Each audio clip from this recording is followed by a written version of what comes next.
Welcome everyone to our Tanho Monday textual study this month on the Acts of Paul and Thecla. I do want to remind you to turn your mute button on so that we don't hear your household noises, but then do remember to turn it off when you're ready to speak. So we're talking about the Acts of Paul and Thecla tonight, which is mostly about a teenage girl in the first century who grew up into becoming a teacher and a healer. Around the edges of this story, there's also the figure of Paul the Apostle, but the story is mostly about Thecla. Although this study of the Acts of Paul and Thecla provides some basic information about its writing and setting, it focuses on Thecla's gender and sexuality. Hal Taussig is leading the discussion tonight, and this is going to be recorded and archived so that those who couldn't make it with us tonight will be able to hear it later. So just a gentle reminder, these programs do cost us money to produce, and if you'd like to support them, you're welcome to make a donation to the Tanho Center from the link on the Early Christian Text website. And you can find more information about past and future study sessions on the Early Christian Text site on the Events tab. So now I'm going to turn it over to Hal to tell us what it's about. Thank you all for joining me. This is a very exciting moment for me as well. I'm in a new stage of studying the Acts of Paul and Thecla for the last year and a half. And so this represents a number of things that I'm working on since a New Testament's focus on her brought a lot of conversation and study from a number of people. So today, as often when in these Monday studies, I will be laying out a few things about the Acts of Paul and Thecla, and especially the character of Thecla. A lot of this depends on many other scholars that I am grateful for, and much of it is are new thoughts that from me that are complicated, and I am glad for all colleagues, including you, to help me rethink anything I say. So it's my thinking and work goes a lot better when we talk together and when we have critique and thoughts of your own. So please do that as often as you can today. I'm quite sure that I have more material than we can ever cover in this hour, but I'm going to take them in portions, and we'll stop every 5 or 10 minutes to basically begin to see what you're thinking, what questions you might have, what objections you might want to raise as well. So first of all, we have a couple of things that we'll just briefly go over. The Acts of Paul and Thecla, we think, is a document of the 2nd century. We don't know who the author is. We do know that the Acts of Paul and Thecla were one of the most powerful writings of the Christ movements of the 2nd century. They were popular all over the place and were, in some cases, inspiring a lot of people to think more about the character of Thecla, and a lot of people to be a little frightened of the character of Thecla, because she was so free, so powerful, and so engaged in her life. You have seen online, you have seen small descriptions of the story. I'll just do really probably the better part of several paragraphs to summarize that, and I hope I can apologize for not including all of the good stuff in just this summary. So in the story, Thecla is a teenager. She encounters Paul, who is a traveling healer and teacher. This is the Paul in the Bible texts, but he has a bit of a different character in the Acts of Paul and Thecla. But he, like he does in the letter of First Corinthians, he is a teacher of people, and he encourages people not to be married.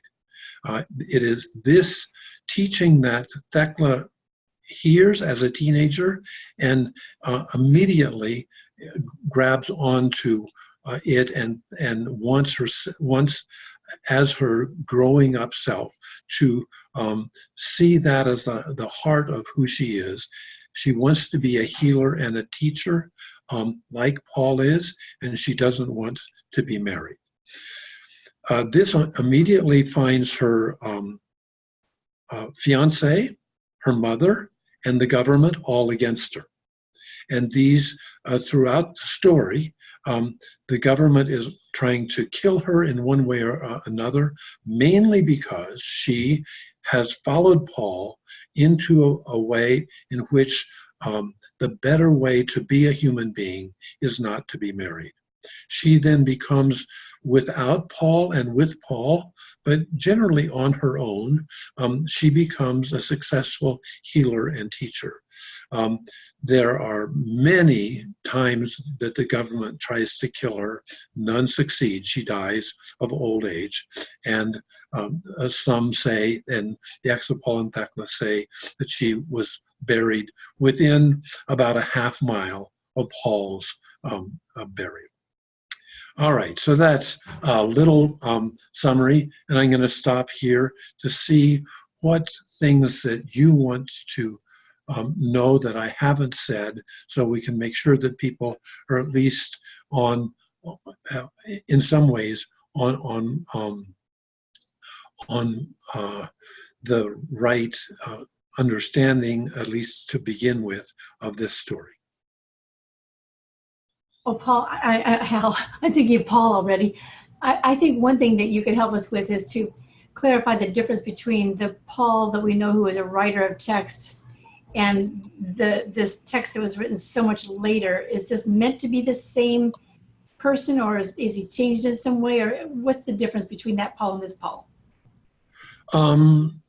It's not clear. Of course, one would probably need to first say 3 ancient Pauls at least. The Paul who wrote 7 authentic letters to different communities. That is a Paul who writes, and we know that his letters are from him.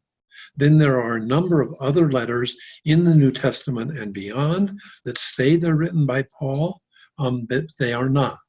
So those, that for instance, that what we would call Pauline character in the New Testament, in, let's say, Ephesians, has different thoughts and beliefs and practices than the Paul who writes the letters themselves. Then there's Paul in the Acts of Paul and Thecla, and here he follows much of what he says in his own writings, and he especially focuses on the importance of not being married, being a healer, and being a teacher.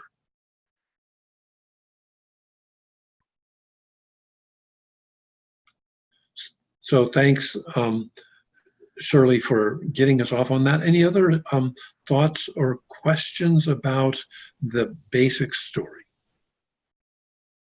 This is Sandy Justad, and it sounds to me like you've covered it very, very well, and I'm eager to hear more. And Sandy, did you read it in advance? I did read what was available in advance, the small parts. So again, the actual document, the Acts of Paul and Thecla, is easily available online. So in case some of you don't know that. Oh, where would we find that? I think on Shirley's website, Early Christian Writings, she's given you those 3 places. Okay. That's right. Just to clarify, when you go to the events page and look for the Tanho discussions, on this particular one, there are 3 links that Hal provided for us to take you to 3 or 4 different translations that are easy to find online. So just follow the links on that website. Thank you.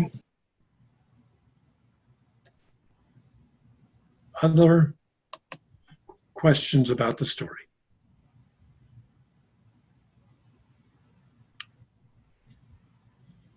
Well, then let's dive in. And again, here I'm going to be mostly focusing on a number of scholarly approaches to Thecla as a sexual figure and as a leader, a gendered, particularly gendered leader of the first and second century. It's really interesting that in some ways, she is somewhat like a Marvel comic character. She has so much power and so much character. I'm sure she, like the Marvel characters, will also be in a movie soon. It is probably her successful rejection of suitors and people who want to marry her that helps us think most about her in terms of her own sexuality. We'll talk about that a bit later. But now I want to focus on a particular scene in the story. And this is when she is brought into the arena by the governor. And there she is stripped naked, thrown out in the middle of the arena where a crowd of hundreds or thousands perhaps has come to see her killed by the beasts, the wild beasts. And the quick line on that is the beasts never get her. Some combination of other actions in the story, and including God's action, she survives the arena. Hardly any stories are about people who survive the arena. Most stories of the ancient world really like mostly the gore and blood in which a hero is killed or a heroine. But what I want to talk about in the way this story of her freedom in the arena, it is how it matches her with other larger-than-life women. She is obviously a larger-than-life woman, but there are lots of other women in this story. For instance, when she's brought before the court about how she has violated the need to be married, the women from all over the city start yelling, saying, let the city be destroyed for this lawlessness. It is an evil judgment. A few of the women call her a sacrilegious woman, but most of them are shouting. And even before she's brought into the stadium, and then when she's brought into the stadium, the women mourn and yell. And then as the animals are unleashed to kill Thecla, what happens is that all of the women cry out and they begin to throw flower petals and spices toward Thecla and the animals until the whole arena smells like perfume. Isn't that an amazing thing? A great story. And this causes the animals to fall into a slumber, so that Thecla, in the first round of the animals attacking her, the flowers and the petals and the perfume that the women have thrown into the arena stop the animals.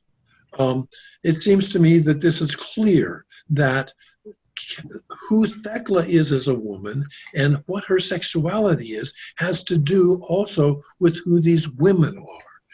And that they themselves claim a whole bunch of who they are as women with flowers and perfume. Really interesting character that in fact saves her. there's another woman in the arena who actually took Thecla in after she was arrested for her last night before she was to be killed. This is a queen in Antioch, and her name is Tryphena, and she comes to the arena too, just to see how this all happens, because she knows that Thecla has been sentenced to death. And at one point, we see Thecla again being attacked by animals, and there's a lioness who is to be attacking Thecla, but she comes to Thecla and protects Thecla, the lioness does. And then, so the lioness, for instance, finally kills a major lion who almost gets to Thecla, but so the lioness and the lion are killed together, and Thecla is still saved. At this point, when the lioness has been killed, the queen Tryphena faints in the stands. Now, this makes the governor, who's also there running the show, it makes him really worry, because Tryphena is a queen, and he's afraid he will get in trouble with the emperor if Tryphena dies in the stands. She's only fainted. And so the governor shouts, "Who are you? And what is it about you that not even one of the wild animals has touched you?" And Thecla shouts back from the ground of the arena itself. He says, "I indeed am the slave of the living God, for God is the refuge for those in a storm, freedom from the oppressed, and for the despairing a shelter." So and then she's saved for good. And he says, "God-fearing Thecla, slave of God, I release you."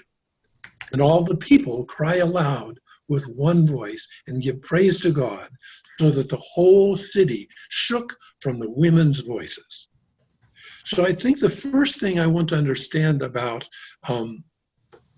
Thecla is her unity with all the other women in the city, and especially in the arena. This story, I think, clearly portrays a power of three allied females in an even more pronounced kind of magical realism: Thecla, Tryphena, and the women, and then the lioness. They're inscrutably joined.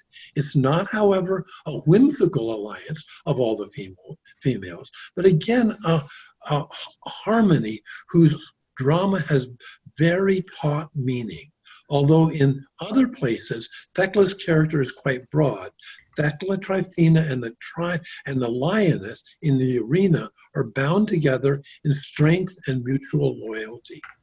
The lioness's strength supplements that of Thecla, and at the one point, the lioness bows down before Thecla. The political power of Tryphena helps sustain Thecla, just as the Thecla's closeness of Tryphena's daughter encourages Tryphena.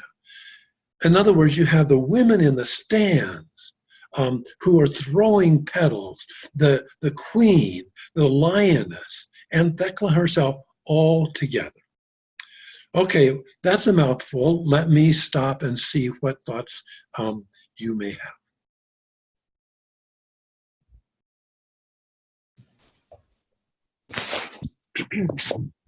So I really identify when you said Thecla should be a Marvel character, because for Women's History Month, I preached about Thecla and Paul, and I showed the Tanho video before I preached my sermon, and the title was "Every Now and Then We Need a Hero That Looks Like Us."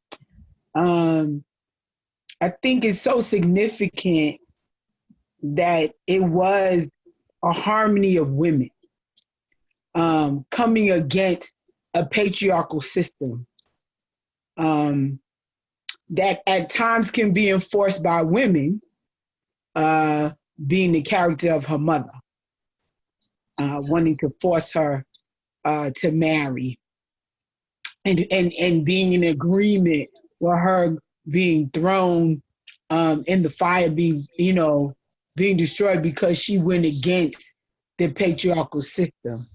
And I think that's what makes this story so great from a womanist, feminist perspective, that the women in the community did what they could. The women in the arena, they didn't come out with swords or come out to be, violent on the field. They used what they had to protect her, and it worked. And that's something great. And even the queen, the humanization of her, that she's a queen, but she sees Thecla because of her own personal loss. And then, that she adopts Thecla in the end to protect her. It's just a great story. It's just a great story. And a lot of young people, I preached it on Sunday, where young people from a Presbyterian church came to my church because they have to worship in with different denominations and different religions. And even the people in my church who had never heard the story before thought it was so profound, that Thecla is this hero that we never heard of before, right? And that Paul, she had a, interaction with Paul, and Paul couldn't save her. And Paul didn't even make a real attempt to save her or try to help her. It's just a great story. It's just a great story. And I hope they do make a movie about it. I do too. Thank you so much, Stephanie.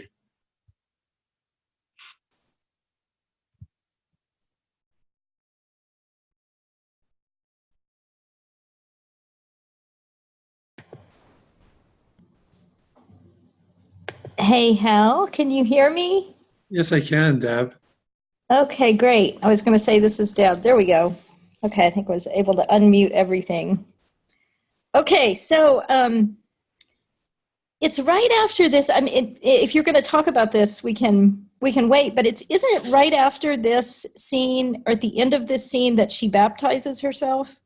It's in that scene.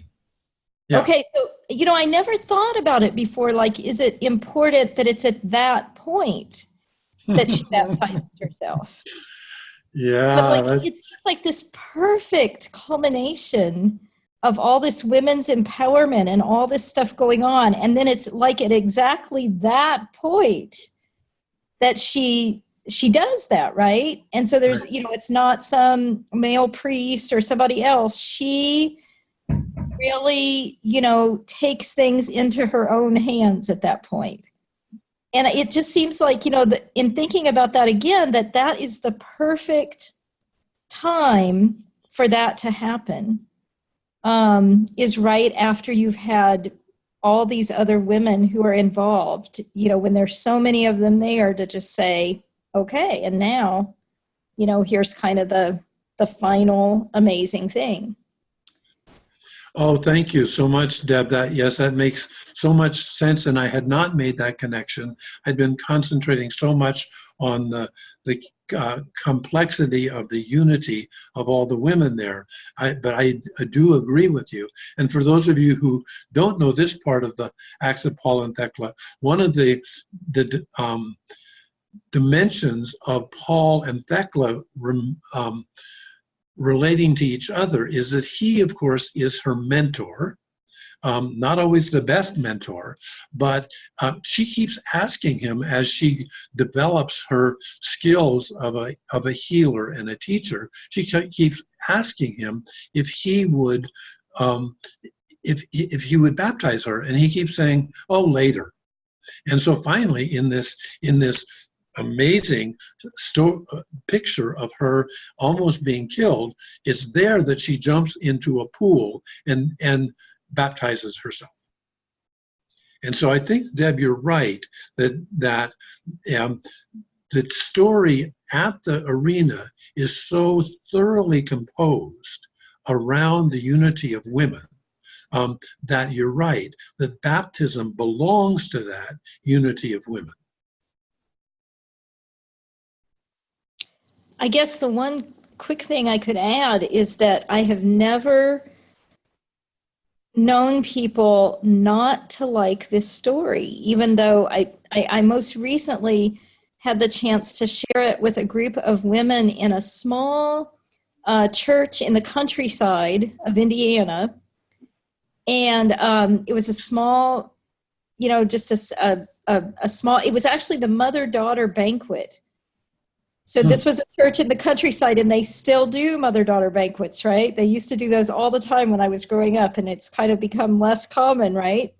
And so here I was, and they had never, I think, done any stories outside the canonical Bible, and this was just a completely new story. But of course, they knew Paul, and then when they heard this story, they resonated with it. And I guess I've never had it, it just seems like one of the really good ways into introducing people or sharing with people about extra canonical texts, because it just seems like so many audiences resonate with it. I think I was feeling that when you were talking, Stephanie, too, right, about your church. And so it's really nice just to be kind of discussing it again here together. There's so many things to resonate with as women. We know about patriarchy. We know about families trying to push women into roles that we don't really, feel that we want to be in, because we know there's more to life. The sexism, when she gets away the first time from the first arena, right? And then she goes away, and then the sexism she encounters when the government official,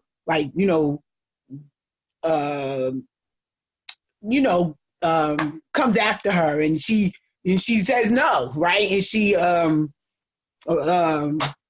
assaults him, let's, to lack of a better word, right? And now she's in the big arena again, right? And so it's like so much to resonate with as women, right? And even the lion, right? It's so funny. I have allergies, but I'm a dog person. And so you can sometimes feel a difference with a female dog as opposed to a male dog, And so it was so much to resonate with as women. And that she was a teenager. That she made a decision and she stuck to it. And she was like, this is who I am. This is what I'm called to do. And nobody's going to get in the way. Not my parents, not the system, not my mentor, not anybody's going to stop me, And so, yeah, it's such a great story. I think that's why when I preached it, I don't really like to call biblical characters heroes, but it was around the same time that Wonder Woman came out. Not Wonder Woman, Captain America, it was the girl. And so, so yeah, she's a hero because she stuck to who she was. Not a hero to save the whole world, but to save herself and to save her integrity. That's what makes that story so great, and that the universe answered and showed up for her, and God showed up for her.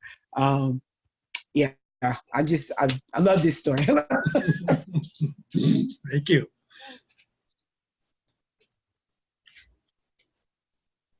Other thoughts?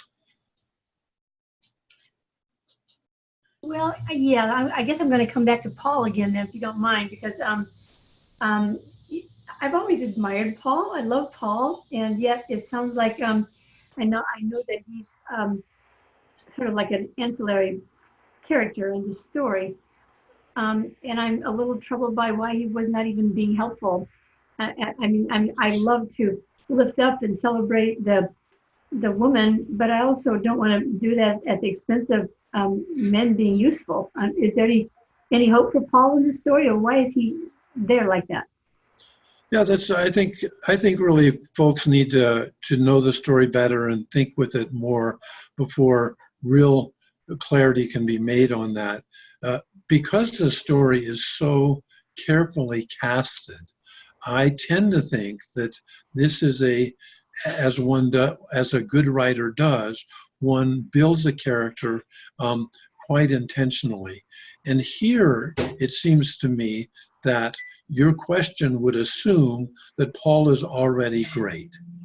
And here, I guess what I'm seeing in this text is that it could be that Paul is simply a good teacher. He gets Thecla going, and that what the story's writing is mostly about is her emergence as a leader, and that it doesn't seem to me that one would necessarily need to say, "Oh, this cast Paul terribly." It would mean simply that Paul has a subordinate role that of a mentor, and that actually most of us know that mentors are not the be-all and end-all anyway. So that would be a couple of my thoughts on that. I did want to then, Shirley, actually go on to another Paul-related dimension of the text, and that is just to think a little bit about how his relationship to Thecla begins, and that is as a teacher.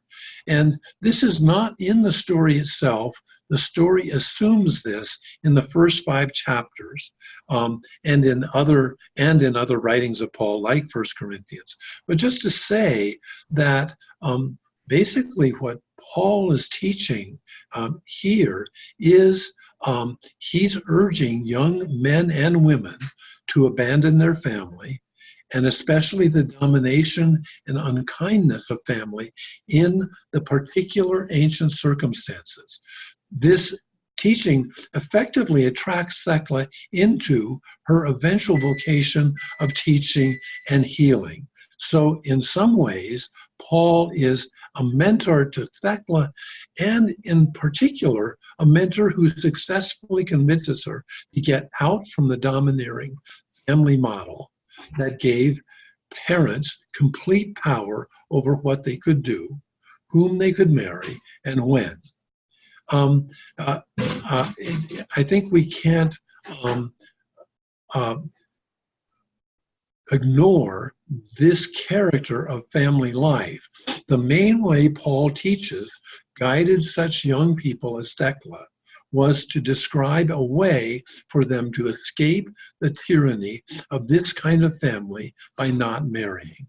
Paul called this way out of family tyranny, both freedom and, more ironically, slavery to God's freedom. In this teaching of many early Christ group teachers, including Paul, getting married inevitably puts both husbands and wives in a system by which the men are in charge of the women and the parents are in charge of their children, both when the children are little and when they're adults. So the proposal of many early Christ teachers is that Christ groups become a non-bloodline family for one another. Christ is the model for young people in the group. God, the parent of Christ, takes on the role as head of the group itself. This then makes Christ people free from bloodline family domination to be sons and daughters of God. So for the first and perhaps the strongest part of Thecla's relationship to Paul is that he's the teacher who taught her to take God as her master and parent in opposition to her bloodline family, which violently tried to entrap her in marriage. Thecla and Paul's relationship is then at least a part of a larger sexual path Thecla learns from Paul about the way God and other children can protect one another, love one another, and keep one another free from persons and family systems that they will imprison and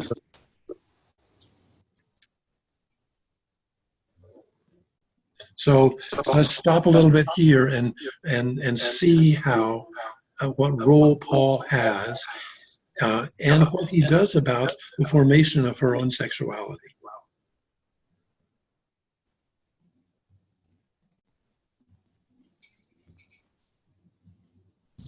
Well, then I might just ask you the question. We're getting some feedback. Is everyone else having feedback? I'm starting to get some. Yes. Oh dear. Somebody needs to mute. Yeah, somebody needs to mute their phone, I think. What? I don't know if it's me. No, it's not me. Okay. Oh, Okay. All right. Thank you. All right. So on the line of family relationships, then you mentioned that Thecla was talking about being a slave not to the Roman system of family and patriarchy, but to God. But then Paul is talking about being the child of God. And it seems like there's a difference between being a child of God and a slave of God. Yeah. So this text, and there are other texts in the early Christ movements that do this too. It plays on the word freedom and slavery.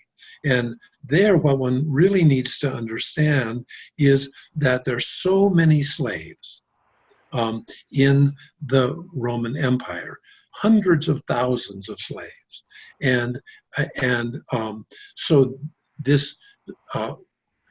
In other words, and a lot of slaves are becoming Christ people as a way out of the terror of slavery for them, and so therefore Paul is also, of course, breaking the slavery of family. And there he helps people get out of the slavery of family itself. So that for him in this Paul says, you need to be free, and the only person you need to be a slave to is God. That will guarantee your social freedom from all kinds of slavery.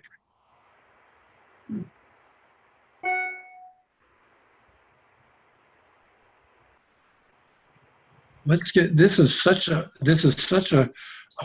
new thing to think with Paul and Thecla about. I'm really eager to have others join in, not necessarily agreeing either with Thecla, Paul, or me. I'm as I'm listening, because it wasn't like when Thecla heard his teaching, she wasn't like in the room. She was like listening from a window. So I gotta think, I still feel she resonated with that, because what she was already in an arranged situation. And when she heard Paul's teaching, she felt connected to it. But was Paul telling that to everybody? That's and when I read this text, and then I think about the Paul that I've read in the canon, Paul was very methodical. He's not my favorite person, right? So and he's a politician, and because of who Thecla was socially, was he teaching that to everyone? I'm proposing that we don't know for sure, but that is in so many different places in other writings and within the canon it's in 1 Corinthians. So, for instance, in that long 1 Corinthians 7 chapter, Paul, it's quite interesting that Paul's, for the first time in a long time, unsure of himself. Because the question is it good to be married? And in one part of that, one section, he finally gets around, because he'll say, okay, I know some of you are still married, but you're not having sex anymore because you want to be free. I know that other people haven't been married and are trying to stay unmarried. Some people have been widowed and now they're liking not being married. And then he says, in the end, I think, yeah, it's better not to be married. In other words, we don't have the picture in 1 Corinthians that that the Acts of Paul and Thecla does, where the primary what the Acts of Paul and Thecla says over and over again is Paul is being thrown in jail because he's an evil influence on the young people. And this is what he's teaching. If you look at the first 5 chapters of Thecla, it's all about not getting married. No, right. I get that. But again, I guess I'm asking because even in Corinthians, after he says all that, but if, it's better to marry than to burn. And so you shouldn't get married, but if you got to get married because you don't, you need to have that sex, okay, do it. And so, and again, Thecla's outside the window, right? She's not in the room when she first hears all of this. Right. And so who is that message for? Yes, they're against him. You're right. They're against him. I don't know. I guess I want to know who was invited in the room. And then I think about how he treats her after. Like, oh, yes, he loved the fact that she, wants to get it and all of that. But then once he sees, that she's serious and she's like, baptize me, he's like, oh, no, not yet. No, not yet. And then after he sees everything she's gone through and she survives, it's clear that she's got this anointing and not yet. You know what I mean? And so, I'm always seeing Paul as the politician. And so why does he not want to bring her on board? What is his trepidation about not, bringing her on board and making her a solid part of the team when it's clear that God is with her? Yes. And so I feel it's because of who Thecla was socially. Yeah, and this gets back to Shirley's question too, Stephanie. I would tend to say that Paul is portrayed in Thecla as making major mistakes relative to her. Yeah. And in other words, the time that he's brought forward is when he preaches, when he teaches this. Mm. He's even in the first 5 chapters of Thecla, before he even meets her and teaches, it already shows that, for instance, his Beatitudes are way different than Jesus's. Right. And they focus on not marrying and being free and healed. So, in other words, it feels to me as if here we also need to raise questions about, so who was Paul? And again, in the canonical Paul, he was always himself single, and he never speaks for marriage. Right. And I'm not disputing that, because that is who Paul is in the canon. But and let me say one other thing. Excuse me, Stephanie. It seems to me like there's a decent since in Thecla, the reason Paul gets to put in jail is this, right? And then in the other canonical texts, he is being thrown in jail. Right. So it very well could be that also, right at the heart of the text. I don't know, but yeah, we've got to have a lot more of what you and I are talking about here. Yeah. Because there's so much, you talk about the sexuality pieces, there's so much to that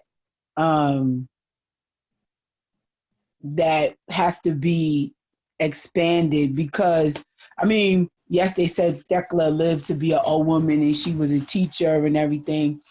But does that mean she didn't have sexual relations down the line?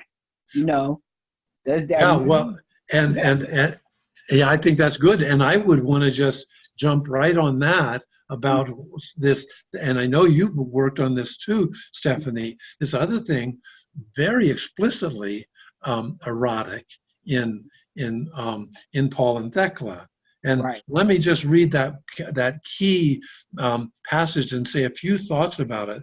So this is for the rest of you who haven't seen this part of Thecla. I think it's one of the parts that makes me really want to work more on sexuality, Paul and Thecla. Here's the text. The governor ordered Paul to be bound, and he was carried off to prison until the governor might have the leisure for a more careful hearing of him. But in the night, Thecla took off her bracelets and gave them to the gatekeeper in jail.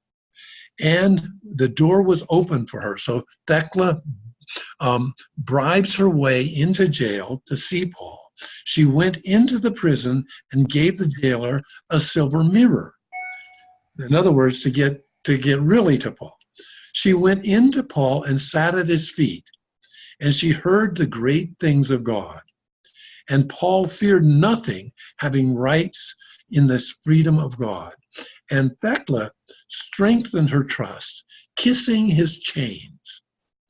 And when Thecla was sought out by her own people, they pursued her through the streets as one who was lost.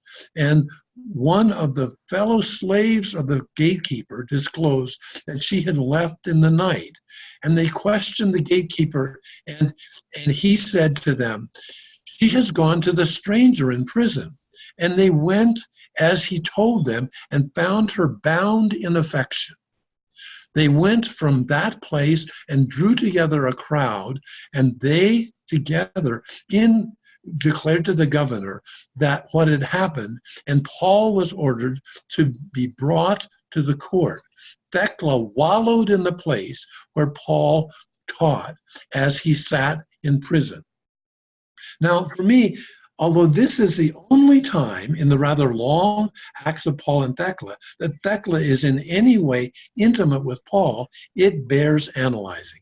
I've been avoiding this part of the text, for a long time, frankly. I was kind of embarrassed about it. But here's some other thinking for me about it. The language, even within a culture unfamiliar to the 21st century Americans, does seem quite sensuous. The kissing, the lack of fear, the fullness of trust, Thecla being bound in affection and wallowing where Paul had taught her in prison. The story is interested in the physical and the relational character of their time together. Here, the intimacy is defined by the visceral, emotional, and interpersonal connection of the two. It is far from a genitally focused or sexless event. Rather, it fits quite closely with the larger picture. This book, what I'm trying to do is paint sexuality that encompasses various intimacy, common bonds, physicality, shared, if not mutual, responsibilities, and implicit and explicit ownerships. Sexuality for Thecla here has a full mix of human engagement, thought, passion, and communication. One of the most striking parts, I think, of this prison encounter between Thecla and Paul is that she is clearly the initiator. Since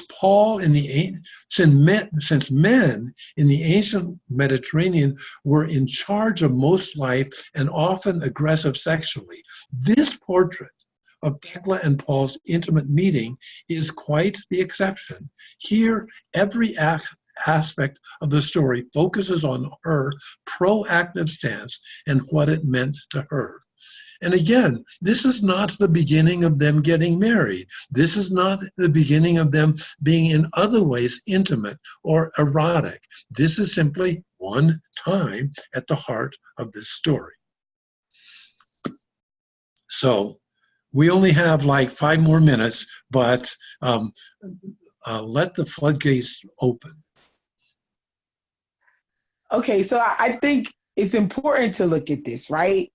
Especially as leaders in churches, as people called, that the energy, right, that can happen between people. Right.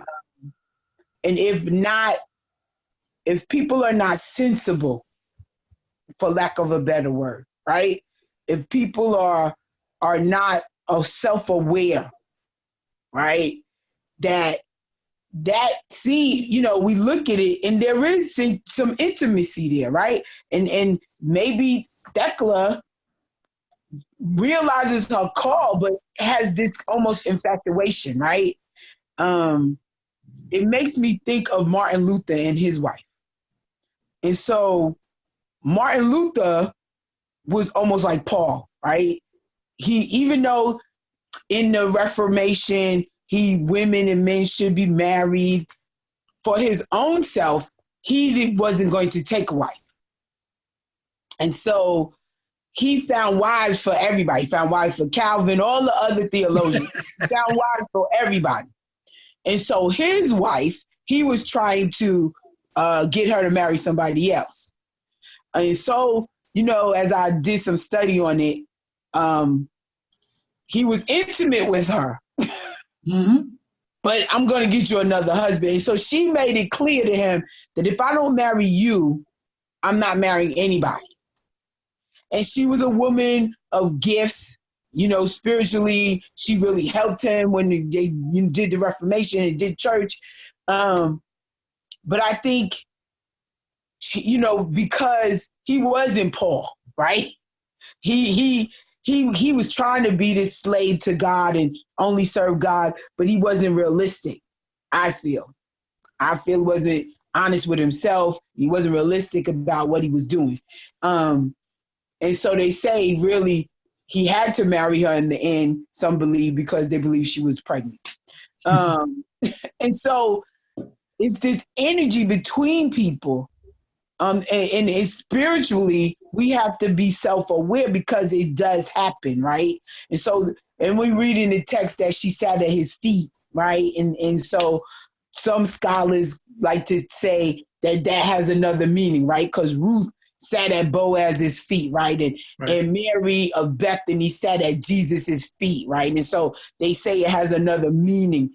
And so we do have to examine that. That is something that we do really have to look at in doing the work, so that inappropriateness doesn't happen, that people don't get confused about their calls. I mean, that whole situation could have turned Thecla in a different direction, right?